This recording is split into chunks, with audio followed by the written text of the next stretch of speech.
alligators. So, if you all turn to your first page, guys. Mom, your daughter's talking. I didn't mean rude. Don't worry, I'm gonna get it back later. It's fine. She's okay. She got me. So, we're gonna be going through the different types of serving. So, we're gonna go through Jesus serving us, and then we're gonna go through how we serve God, and then how we serve others. So, let's start first with Jesus serves us. Point 1, Matthew 20, 26 through 28. And it says, "It is not this way among you, but whoever wishes to become great among you shall be your servant, and whoever wishes to be first among you shall be your slave. Just as the Son of Man did not come to be served, but to serve, and to give his life a ransom for many." And mostly I just want to point out how the Son of Man did not come to be served, but to serve. And this is a big idea that kind of changed the minds of the people in the era, because they expected Jesus to come as a king and to rule and reign, and for him to have servants that were serving beneath him, that were serving him. But this is changing the whole idea, because the Son of Man was actually coming to serve, and so he was coming as an example of how to love people. So, as a child, what did you want to be when you grew up? So, Patty, what do you want to be when you grew I up? wanted to get married and have 2 kids. Get married and have 2 kids. Okay. That's all I'm. Pam, what did you want to be when you grew up? An oceanographer. That's awesome. Holly, what about you? I still don't know. You still when you were little, though. When you No, were I've little. always loved kids. I always wanted to be a mom. Aw. Yeah, and I didn't know I was gonna have these brats, but yeah. Maritza, what did you want to be when you grew up? I wanted to be a vet. A veterinarian. Maxine? What'd she say? I said my teacher. I said be a princess. Oh, be a princess. Hers came true already, apparently. That's what she said. She's God's princess, so yeah. Carrie, what about you? I wanted to be a Broadway star. I know that's hard to believe. It's not hard to believe at all. Shonda? I actually wanted to run my own international business. I had no idea what, but that's what I wanted. For as long as I could say those words. And delete? An actress? And sorry, I forget your name in the back. Aaron. Aaron. Firefighter. Firefighter. And Noel? I was going to be a carpenter, A carpenter? Yeah. Like Jesus? but it never happened. What about you? What about me? NASCAR driver. NASCAR driver? Yeah. That's I awesome. totally What do you see want to that, be? Jimmy. I went to kindergarten dressed as like Jeff Gordon. You kind of look like Jeff Gordon. Career day, yeah, that's pretty cool. That's so cool. What about you? Police officer. Police officer. That's what Raul wants to be. Oh yeah, where's Rob? Oh yeah, He's he's upstairs. upstairs. He's an adult now. Cool. So, what kind of plans did you guys make for your life? Like, did you think, okay, I'm gonna go to school for 4 years, and then I'm gonna date for 2 years, and I'm gonna get married, and then did you guys have plans like that? Yes. What were your plans, Carrie? They were to be a Broadway star and to get married, but not until I was 30. Okay. And then have 2 children, first a boy, then a girl, but not until I was 35 was that going to happen. Okay. So that's not what happened. But those were my plans. I know my Did anyone else have plans? I had plans. What were your plans? Me and my friends were gonna get a motorhome. When we graduated high school, we were gonna this is elementary school, we made friends. We were gonna get a motorhome and travel around and have a car behind us to stop and work and to make money to keep us living. Then I was gonna marry a Mexican and have 2 kids. You're gonna marry a Mexican. So my kids wouldn't sunburn. So your kids are I sunburned so bad. Okay, I fulfilled that part of your plan. And I married a Mexican and my kids have beautiful skin. And tan, beautiful. So I did complete, I did do part of my, You did part of your plan? Good. All right. Anyone else have and had any 2 kids. And you made a little like second last week. What about you, Maxine? I thought you could go. She's like, no. And then I want to get married before 27. Or at 27, whichever. And then have kids. Have kids before 30. Good age. So a lot of us have these plans. I used to make so many plans. I had it like all figured out till like I was 50. But then Jesus came and wiped all my plans away. She was gonna be on Star Search. Sorry. Remember? Yes. The plans I made was to go to school for, to get an Associate of Science in Police Science, because that would help you understand what's going on. And number 2 was go on ride-alongs and hang out with cops.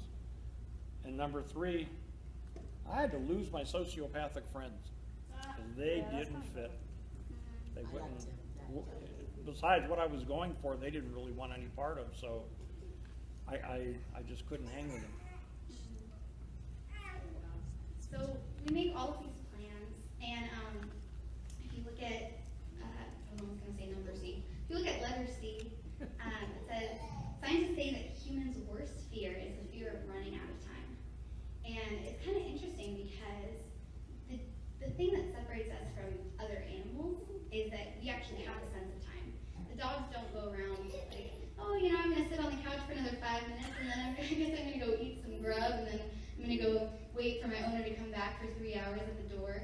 And, like, they don't think of things like that, you know, they don't have a sense of time They like we stayed do. over 10 hours. Yeah, 10 hours. That's what my cat does. He just lays there until I get home. So scientists say that the human's worst fear is running out of time, or the human's worst fear is the fear of death, which is sort of the same thing. So I was kind of thinking about this, and I was talking to the college group last week too about this. Jesus was a human, and it says he was fully human and he was fully God. So we have attributes from him. So if we, as his kids, make plans, I'm pretty sure that he made plans too, and he had interests and pursuits that he wanted to go and do. And so I'm not saying that he didn't know what was coming ahead, but I'm sure that he had other things running through his head. You know, like, oh, it would be really cool if I could, you know, maybe not be a carpenter, but do something else. I'm trying to think of other jobs in that time Like a period. rock breaker. Be a rock breaker? Yeah. Be a cook. Maybe he wants to be a cook. I don't know. But his actual career was a carpenter until he started his ministry. And does anyone know what the death age is of when people usually the average? Nowadays? Yeah. Now or then? Now. How about 88? About 80? Okay, yeah. It was 77, around. 80. It was around there. Nowadays. Yeah. So Back then it was 300 or something, wasn't it? So it was around, yeah, it's around 80 or so. I think it was around that. It could have been a little younger. It could have been 60. But does anyone know when Jesus died? 33. So 33, he had barely lived half of his life. And to think about the extent of that, you know, like, we always plan like so far ahead. And Jesus probably had plans or attributes or not attributes, interests or pursuits that he wanted to do. I think he already knew what was going to happen with him. I think, yeah, I Of think course he knew. did. He was Why God. would he have had plans? Exactly. Well, I think that, you know, like for instance, But his plans were But if to he did- fulfill the Father's plan. That was his So he plan. wanted a plan. Because he said, not my will, but your will be done. yeah. So, but I mean, maybe not specifically plans, but he had other things that he probably wanted to do at some point, and he had to give those things up because he was going to follow the Father's plan. Does that make sense? So he was making a sacrifice because he saw the plan and he said, okay, either I can go my own route or I can follow what the Father has for me. And so he followed what the Father had for him, and he made the ultimate sacrifice. And I think there's a line there on B, but Jesus had a responsibility. Is that a fill-in? Mm-hmm. Yes, it is. And he knew that he had to give up those plans in order to What's the fill-in? responsibility.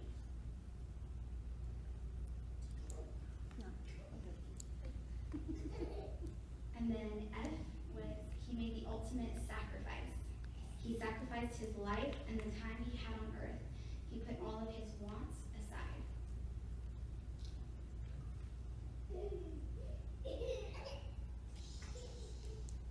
Sorry, he's got the giggles. It's okay. It's cute. He's not playing with my butt no more.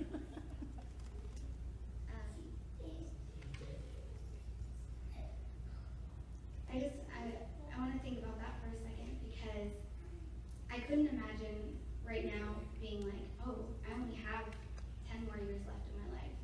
Like, I don't want to think about that. That scares me. You know, that kind of churns my stomach a little bit. But he was able, like, he knew he was going to die, and he was still going through with the whole plan. And that's such a big deal. Serving God. As Christians, we are called to put our wants aside. From the moment we accept Christ as Savior, we begin the walk of obedience. Not all of us begin it. Sometimes we accept Christ and then we run away again. But you're supposed to at least try to be obedient. So we try to keep from sinning. How's that been for you guys? You guys doing great? Doing good? Haven't sinned at all? Oh, on the trying to keep from sinning? Oh, yeah. Who doesn't sin? I got it nailed. Next. You got it nailed?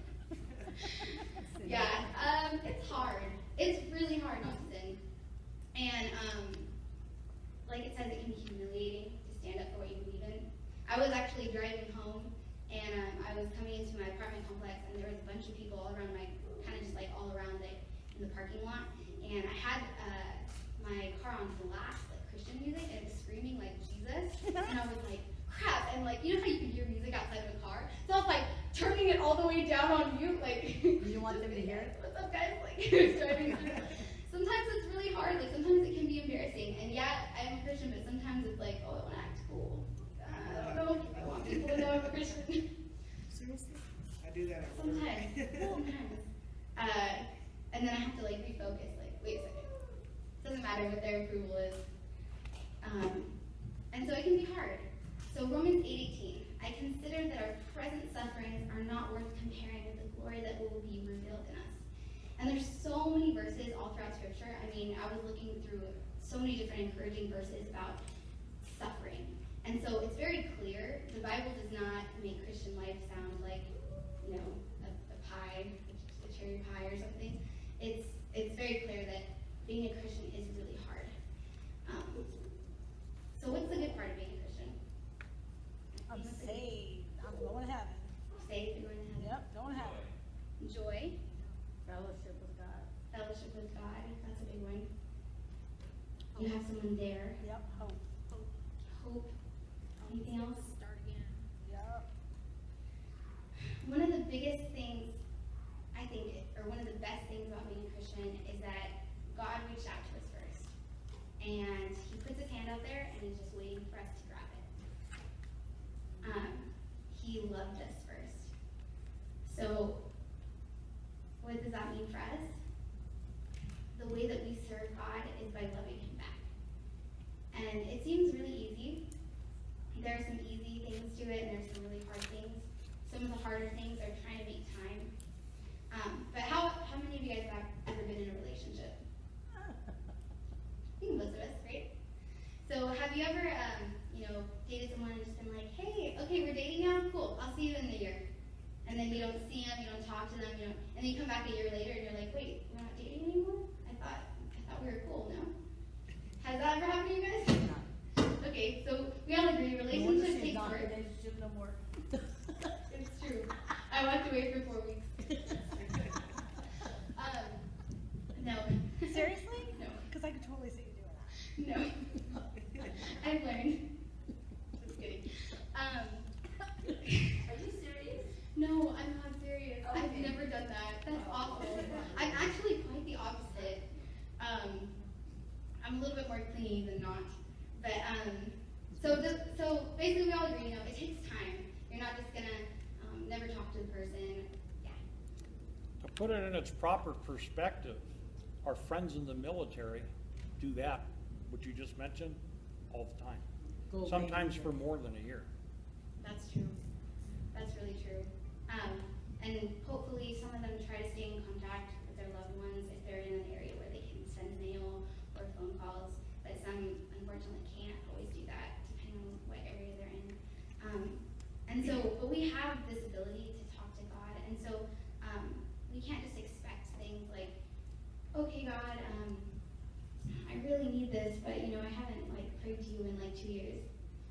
He's totally willing to give it to you, but I think it's so much better when you have that relationship with God and you're able to hear his heart and figure out what his will is. How many of you guys have been to New York? Or heard of New York? Either one. New Jersey.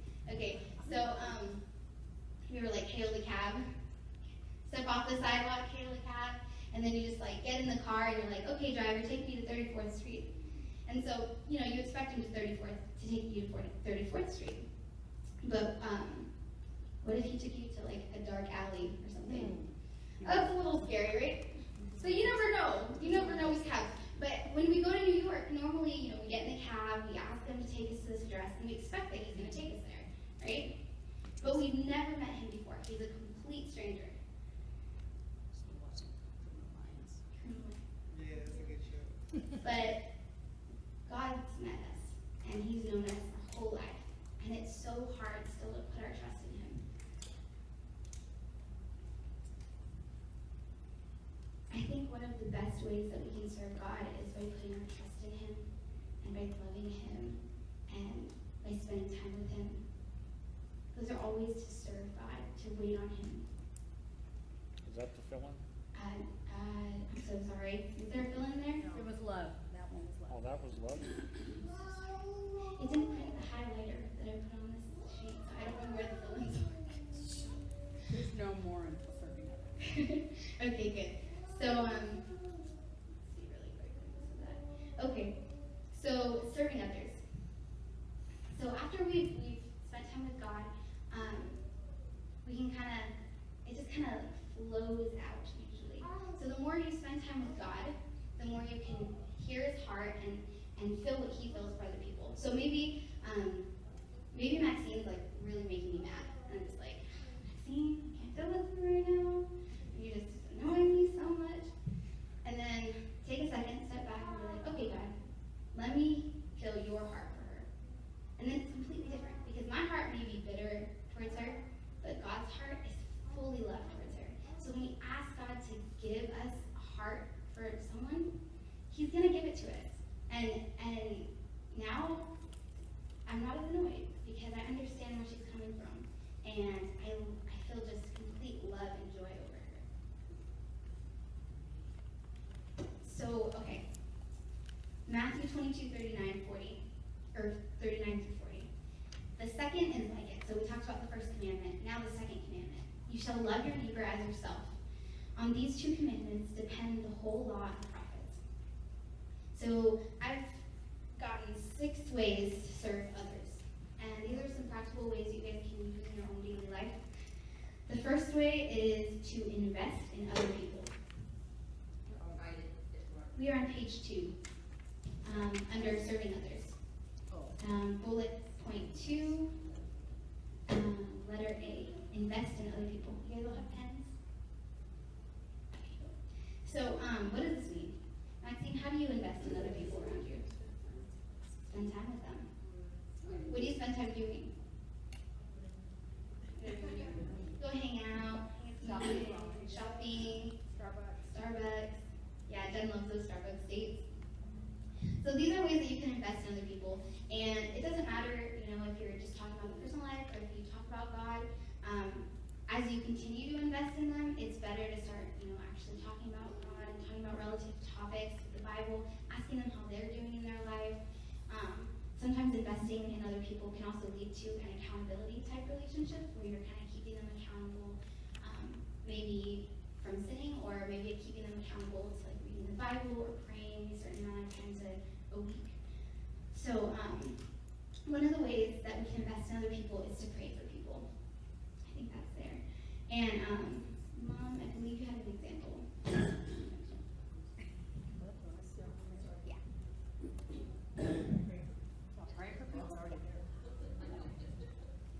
I just want to look at you because I don't know look it that way. So we have some friends and people in this church and really close friends that are struggling with cancer. And it's the kind of cancer that in all the cases, there's almost no cure for them. And so we've been praying, and Mark and I will pray, and I've been praying during the day, but yesterday I was like, you know, Lord, I want to pray, but I want to pray with understanding. And I mean, I'm not saying that to pray, oh God, heal this person or whatever, isn't a good prayer, but I wanted to like get more nitty gritty, you know, like what do they need? And so I wrote everyone down and their families and all that, and then I asked God to give me a scripture to to pray over them. And a scripture came to my mind, and it was in Isaiah, and it just talks about how he's going to make streams in the desert and a pathway through the sea and that. And so then I was able to, and then not to, it also talks about not to remember the things of the past, but to, let's see, how's it go? But just to forget the things of the past and then move forward and keep your eyes on him. And so I was just praying this for each one of the families and the family members, and I just felt like I was able to really hone in on specific things. So, is that it? That's good.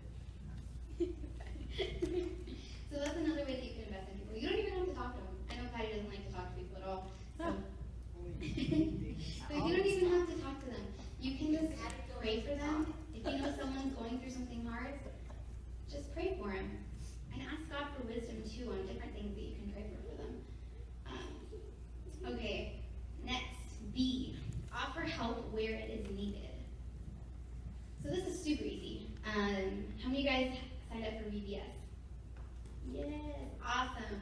So that's one of the places that we need help right now, and so hopefully you guys are going to be there. Are you going to be there? It's possible. I might be on vacation, I'm not sure. We'll find out. I do a lot of other things too. Okay. So offering help where it's needed. C, seeking wisdom. This is actually a pretty big one. Who knows the difference between knowledge and wisdom? Okay, so I'll break it down for a second. Oh, go ahead. Well, wisdom is actually applying the knowledge that you've learned, the perfect knowledge. Perfect. A student over here. Right. He knows his stuff. So, exactly. So knowledge is knowing something, and it's so easy to be like, okay, murder is a sin. Obviously, that's wrong. But keeping yourself from murdering someone when they're annoying, that's a little bit harder. Just looking at him, she said that. That's a little bit harder. Sometimes I'm talking to Patty. No, I'm just kidding. No, but it's usually easy to be like, okay, there's lying and there's not lying. But sometimes it's really hard not to lie. And so it's really the difference between wisdom and knowledge is, yeah, we know these things, but applying them is completely different. And I was actually thinking about this earlier, was Christianity kind of makes you grow up a little bit because it kind of holds you accountable to stuff, where when you want to respond in a kind of childlike way, like, keep arguing with someone or antagonizing someone, but Christianity's trying to okay, let's take a step back, cool down, let's have an actual conversation. So C, seek wisdom.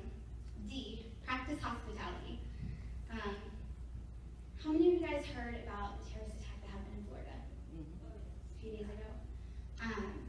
So, as you know, Chick-fil-A doesn't open their doors on Sunday because they're a Christian organization and they don't want to open their doors because it's kind of like observing the Sabbath.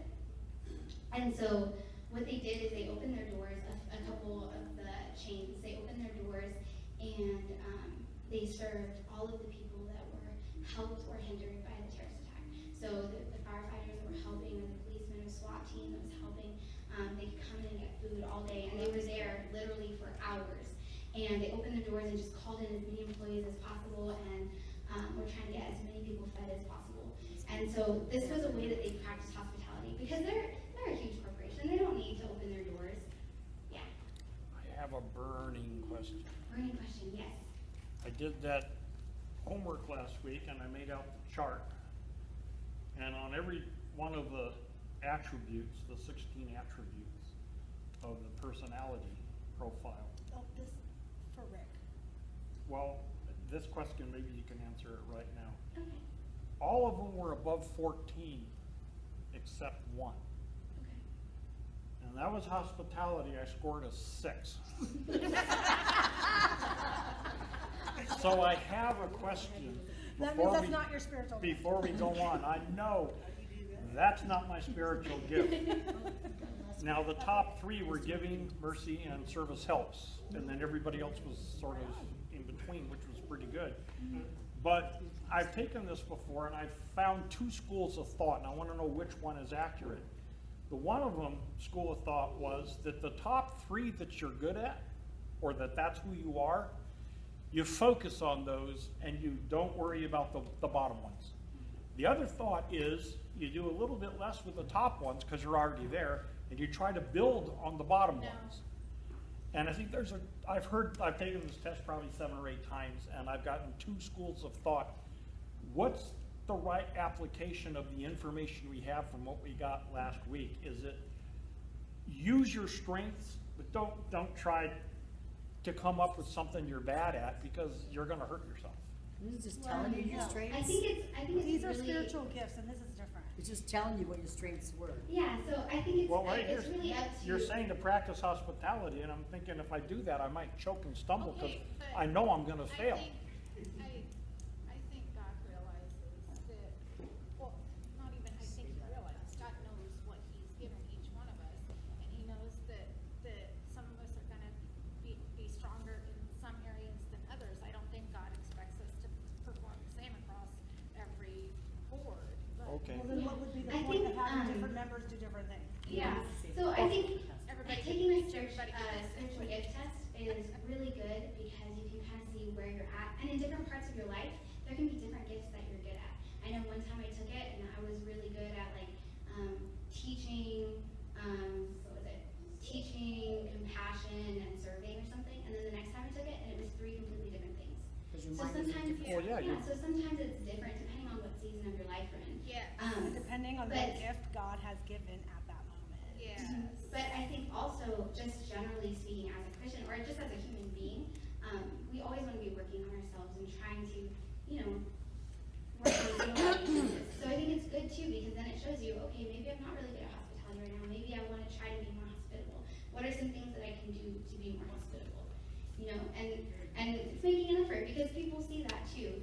Or maybe you seek out someone else's help that is good in it, that can help you with, if you find yourself in a place where you have to supply hospitality. In the last 10 years, I've had people come over my house that needed a place to stay, and I was mentoring them into going to church and finding out who they are, their gifts, and all that other stuff. And I went through about 7 different people, and the last one, last year, he hurt me so bad, it threw me way down, because he was only pretending to be a Christian to find a place to stay. And when I said, look, you're not part of the program, you gotta go. That's all right. He says, I'm not going, this is my address. And he claimed squatters' rights, and then he played loud music and unchristian music, and smoking and drinking and drugs, and it was tough. I was trying to practice hospitality. I had 6 good success stories before that, but then he came along. And just today, I got a letter in the mail from Orange County. They're seeking him because they think he lives there, and they're seeking him for child support, which I didn't know he even had any children when he came in. When I found out he's got kids and he's not even trying to support them, it's like, well, you got to go. You're not learning anything. So when I practice hospitality, it burns me really bad because I fail at it so miserably. But all the other things, I've been checkmarking them pretty good. I think Beat yourself probably, up. You yeah. can't be good at everything. Well, and I don't even think it's that you're not good at it. I mean, obviously, like, you were being probably the most hospitable. I don't think I would want to You invite were a more strange hospitable man than into my most house. Christians. Unless Yeah, he so does it. you Just would leave it there. Yep, leave it there. I think you were being really gracious, and sometimes the world is full of people Yes, that hurt people take advantage. And so, it's not your fault that happened, and you were trying to be hospitable, and God sees your heart. It's not, God doesn't blame you for what happened. That has nothing to do with you. It has Yeah, to but I do got with down on you. myself for even trying, and now when I take the No. test, it's like, No. you got to recognize these No. people and not be hospitable to them, because they're going to hurt you. Yeah. Were you serving them? Okay. Yeah, I thought I So was then serving all there you 7. go. That's 6 it. of them You came out served. okay, but one of You them. served. That's it. That's all you are called to do is serve, and that's Yeah. How do I get one of those tests? We can get you one at the I end. We didn't have I some missed extra last notes. week and I didn't get one. I Yeah. want to take it. We'll get you some extra notes. Thank It's 2 you. different tests. So, page 3. Next one is show forgiveness. So where am I? Okay. Patty, I need you to come up here really quick. Oh, I have to forgive you? Someone said it. You're in trouble, Patty. Show and tell, huh? I'm never in trouble. Because I walk away. I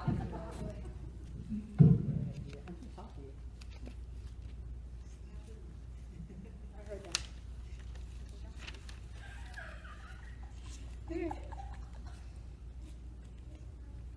Ow! Okay, so Patty pushed me. And Patty's, you know, she walks away. She's having a great life. She I ain't stops walking away. I'm gonna try it again. She's like, that was fun. Let me do that. Because I didn't see Rico was slapping me. Oh, you want to? Yes, you might get bruised. Come on. She told me push her hard. I told her I didn't want to hurt her.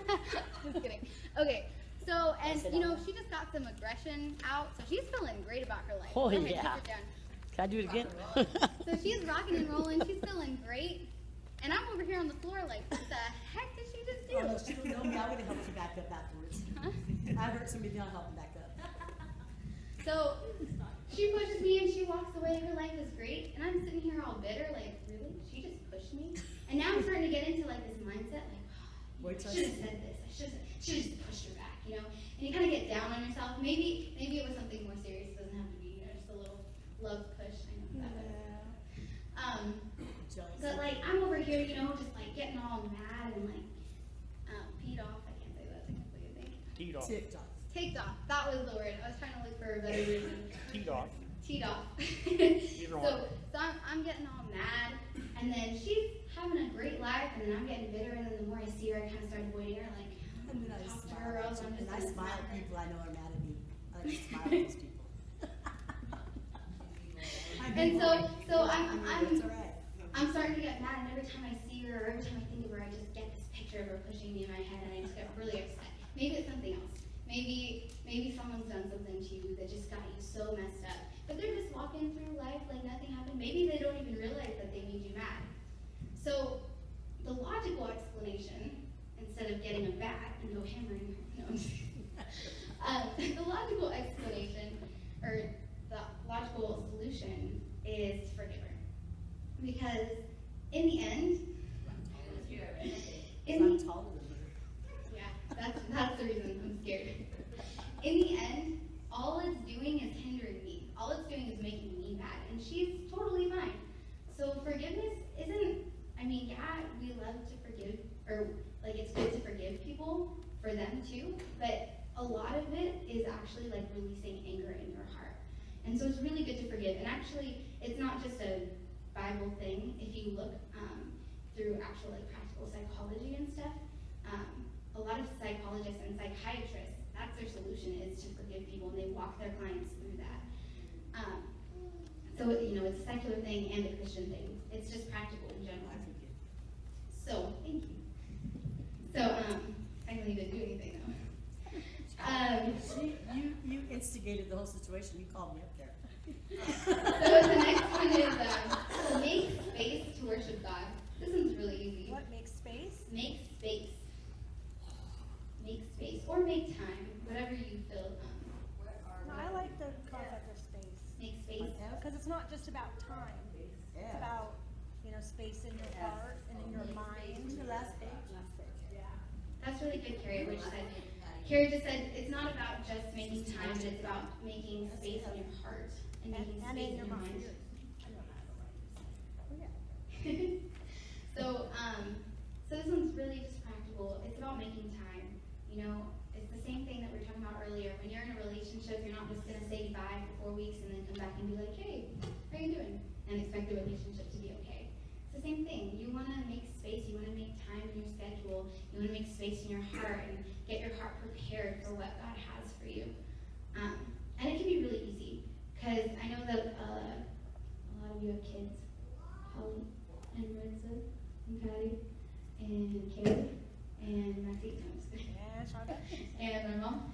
And, you know, I'm not going to pretend that I know what you guys are going through, because I don't. Good, don't. But That's all the right I know word. that you guys go You'll through never a have lot. kids in. I know that you guys go through a lot, and to have to like sit down for an hour and read the Bible after everything that you guys have been doing is probably not something that you guys are going to enjoy doing. And so it doesn't We look forward to it. unless you do. But some people, it takes a lot of focus and concentration to read the Bible, and sometimes it can be really hard. There are other things that you can do to spend time with God. It's not just focusing and reading the Bible. You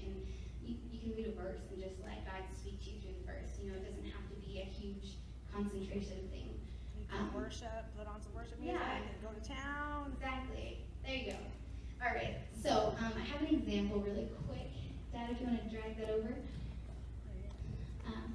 No, I said I was hungry. Oh. You want some cookies? So this is by, all you have to do is hit that, okay, down by the video, there's a full screen. Down, no, down.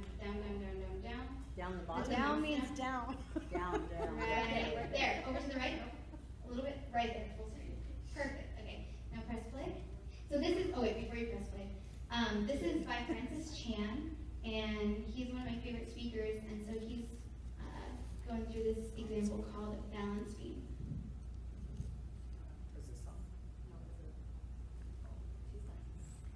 Whoa.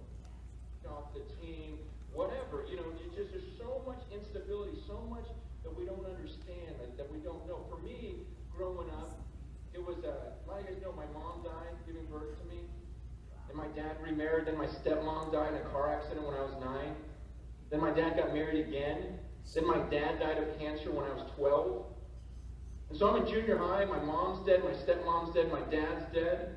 The only close relatives I had were my aunt and uncle, George and Sandra. And then when I was in high school, they got in a fight, and my uncle George shot and killed my aunt, and then stuck the gun to his own head, killed himself. Can you pause it really quick?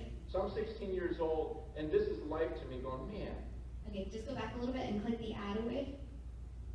The ad at the top. The ads? There you go. Yeah, click that away, and then turn it up really high. What was that? And lay down? Okay, but you turned off the volume. Okay, but make sure to turn it back on because it's on X right now. The volume. You gotta click the volume first. I did. No, you No, didn't. it has X. Oh, this volume? Yeah. Oh, I was using the one up here. Yeah, both work. But no, all the way up. There you go. Okay, go ahead. And then stuck the gun to his own head, killed himself. So I'm 16 years old, and this is life to me going, man, what's next? Everything seems to be falling apart, and we get a little worried, we get a little scared. And this is what Christians do, you know, they try to serve God, but then things get a little rocky, and things get a little unstable, and so we go, okay, that was nuts. I don't want to live like that. Let me hold on. And this is your routine. This is what so many people do. They go, you know what? I'm not going to try anything crazy. I'm just going to sit here, and I'm just going to hold on, and this is what you look like.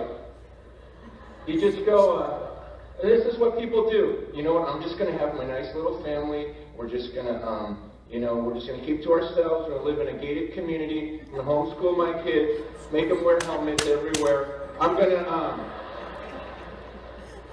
not going to let them outside because sun has bad rays. I'm going to, just on and on and on. And you just live your life in the safety of, I don't want to do anything crazy for God. I just want to, go to church on Sundays and maybe give like 2%, and maybe serve health and nursery because I feel guilty.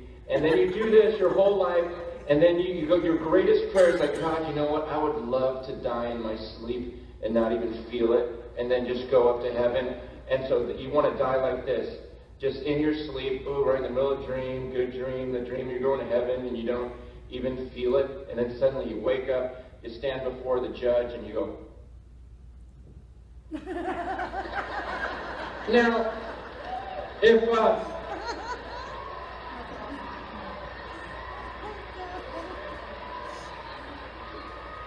could you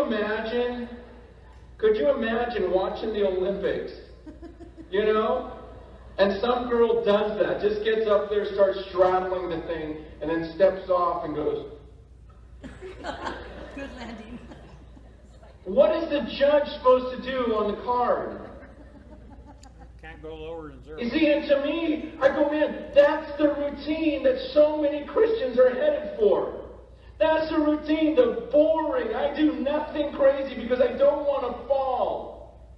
That's the routine that they're going to live, and then one day it's going to be a shock because they're going to step off that balance beam and realize they're standing before the judge. They're standing before the judge, and you think he's going to look at that routine and go, Wow, well done. Well done. You lived the safest life possible. You didn't slip, you didn't fall. See, that's not the life that God's called us to. That's where the majority will head. But I don't want to go where the majority goes. He's pretty good. Yes. Okay, that was like the best thing I've ever seen from him. So, I was thinking about this, and you know, a lot of the majority does go that way. You know, we do the safest route, but Christians aren't called to do that. Actually, in the Bible, we're called to completely give our plans to the Lord. Who turns the radio down? Exactly, and I'm guilty of it too. And but we're called to completely give our plans to the Lord, and that sounds kind of like scary. Like I don't want to do that. I kind of like what I have going for me over here. But it doesn't mean that you're just going to completely change your life. It doesn't mean that. It doesn't mean that, you know, tomorrow's not going to look how today looked. But it means that you're not holding your plans, but God holds your plans. And when he says, you know what, you've been working here for a couple years, but I'm going to move you to this different job, then maybe it seems like a scary transition, but going the way he has planned out is so much better for you in the long run, because he sees the whole scheme of things. You just see where you're at. You just see the next few years. But he sees everything. And maybe there are things that will happen, like maybe you'll get laid off or something. But he knows what's going on. And just because something bad happens doesn't mean that he's not in control of things. I think a lot of, you know, the foundation of actually what serving is first we have to trust. We have to trust that God knows what he's doing, and that whoever we're going to be serving, he's helping us along the way. He's getting us prepared for that. And so maybe something is going to happen where, you know, someone gets taken advantage of because they were trying to serve and they were trying to help the Lord. But that doesn't mean that God didn't see what was happening. That doesn't mean that God doesn't have a plan. And we can learn a lot from Jesus. Jesus saw what the Father was doing, and he followed in his footsteps.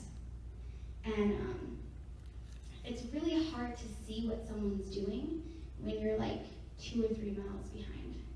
You know, has anyone ever ran track before, or just in middle school where you had to do PE, and you're doing the laps, like 4 laps around, and you know someone finishes in like 6 minutes, and you're like, are you kidding me? I'm only 1 lap in. Right? So yeah, exactly. You're walking, and you don't really see where the next person is, like, because you're so far behind. It's the same thing. If you're far behind God, then you're not going to see him. If you're not next to him, clinging to him, asking him for guidance, asking him for help, then you're not going to be able to see where he's going. You're not going to be able to see what his will is. You're not going to be able to see his plan for you. Does that make sense? One of the things that Jesus called the Father was Abba. And I think this is such an intimate word. And I don't know if Pastor Scott was talking about this a couple weeks ago. I believe he was. And how a lot of fathers aren't very good fathers. There's so many friends that I have that their father has abandoned them, or they never knew their father. Even like mothers too. And so it's really hard for us, you know, because we kind of just have the perspective of what our Father is. We have the image of what our Father is. But God isn't like that. He is so good, and he only has your best interest. He only has your best interest in mind. And so I would encourage you, as you're starting, you know, as you pray, as you read the Bible, try to get to that point where you trust God and you're able to call him Abba, and you're able to put everything into his hands. And it's hard. Maybe you're not going to leave tonight and just give him everything. That's okay. He understands. Maybe you can give him one thing. Maybe you just be like, okay, I'll just put my job in your hands. That's kind of a big thing. Okay, I'll put my rent in your hand. That's a really big thing. That's a big thing for me. That's like most of my paycheck. Okay, I'll put my tithes in your hand. That's a big thing too, because now I'm just out another so many hundred, not hundred, but so much money. Maybe maybe I'll put my friends in your hand, and maybe he's gonna take your friends away from you. It's possible. He did that to me. But remember, he has your best interest at heart. Maybe some things are gonna leave. Maybe great things are gonna happen. He's gonna bring great things in your life. He's gonna bless you. Life is a roller coaster, but it's about actually being able to trust him and keep to him. So, if you ask for anything from the Father, ask that you can see his heart for his people. I talked about that earlier with Maxine, or as an example with Maxine. So if we are called to be love to people, if we are called to serve people, and that's considered being love, I kind of think of love as like a portrait, something really beautiful and precious. When someone paints something, usually it takes them hours. My roommate is an artist, and she works on her paintings for so long, and when she's done, they're amazing. But all of the time and heart and skill that she puts into them, it's just like this precious work of art. And I kind of think of love as that. It's like a precious work of art. It takes time to learn how to love people. It takes time to learn the skill of actually loving people. It takes time to keep doing it keep loving people at a consistent rate. But I have another image up there. It's on a second tab. It's on the same Safari.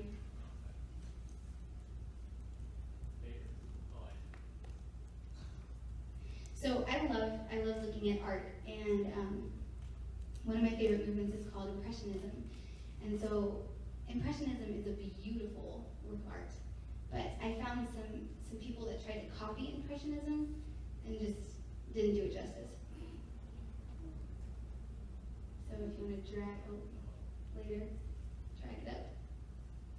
A little to the right, a little to the right. Okay, so this is a work of art of someone trying to copy Impressionism.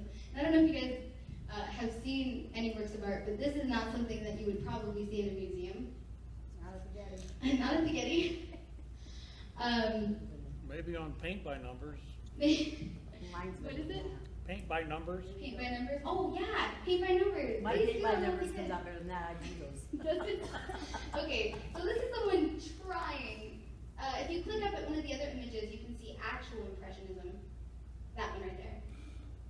That's an actual work of art that someone took a lot of time on. Not saying that the other one they didn't take time on, but so when you think of love, you think of like this amazing work of art, and Jesus was good, or is good at loving us. He's amazing. His love looks like that. And if we're not trying to be like that love, then we're going to end up being like the other one. And people know that we're Christians most of the time. Probably your friends and family at most know that you're a Christian. And if you're not acting like love, but you're saying, yeah, I'm a Christian, yeah, I love people, then they're not going to see love the way God intended it. They're not gonna understand love the way Jesus loves us, the way God loves them. So just as a practical application of tonight, I would ask you guys to try to find a new way to love people, a new way to serve people, and try to get really good at that one thing. Maybe look through the list of the 6 ways to serve people. So maybe you're just going to try to pray for people. Do that, invest in other people. And just get really good at investing in other people. And then once you master that, then go to another one. Seek wisdom. Try to get really good at seeking wisdom. And just keep moving on until you learn how to serve people the way God serves people, the way Jesus came to serve us. And that is it. Are there any questions? What was 4B? Yeah, I was gonna say. He was close to the Father and saw. Oh, saw his heart? Oh. I think that's what it was, right? I Yeah. wrote love, but that Saw his word heart for was people, love. yeah. So, are there any questions really quick before I close Does out? that and mean he pray? saw his Father's heart? Yeah, he saw, yeah. So, yeah, sorry, that didn't, the sentence of it, I know wasn't sure if that meant his own heart. Yeah.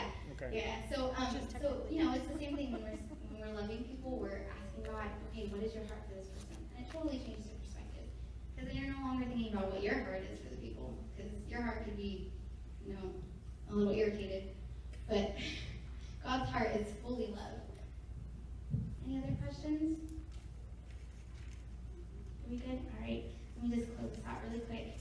Lord, I just thank you for this wonderful night, God, and I pray that your love would just come down and completely invade our hearts tonight, God, that we would just be full of your love and be able to go out and serve your people, God.